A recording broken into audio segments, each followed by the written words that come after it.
உலக தங்க விலை தொடர்ந்து ஏற்றம் கண்டு அடுத்த சில மாதங்களில் கிராமுக்கு 500 ரிங்கெட்டை எட்டும் என எதிர்பார்க்கப்படுகிறது. நிலைத்தன்மையற்ற புவிசார் அரசியல், தொடரும் பணவீக்கம், உலகம் முழுவதும் மத்திய வங்கிகள் தங்கத்தை வாங்கி குவிப்பது போன்றவை அதற்கு காரணமாகும்.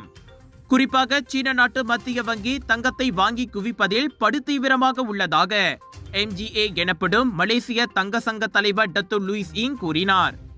இதனால் நாட்டின் தங்க இருப்பு அதிகரித்து சந்தையில் அது பெரும் தாக்கத்தை ஏற்படுத்துவதோடு விலை மதிப்புள்ள அந்த உலோகத்தின் விலை உயர்வுக்கும் வித்திடுகிறது.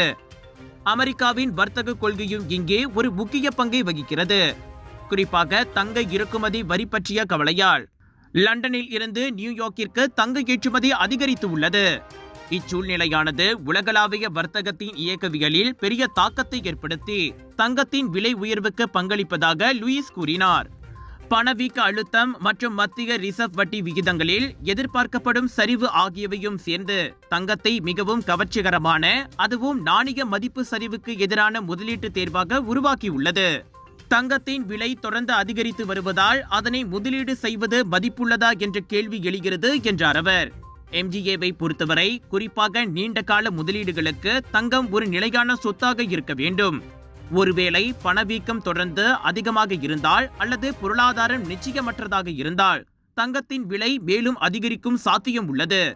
காரணம், மதிப்பு குறையும் அபாயத்தில் உள்ள நாணயங்களை விட தங்கம் பாதுகாப்பானது என லூயிஸ் கூறினார். என்றாலும் திடீர் விலை திருத்தம் இழப்பில் போய் முடியலாம் என்பதால் குறுகிய கால முதலீட்டாளர்கள் அதிக எச்சரிக்கையுடன் இருக்க வேண்டும் என அவர் கேட்டுக்கொண்டார்.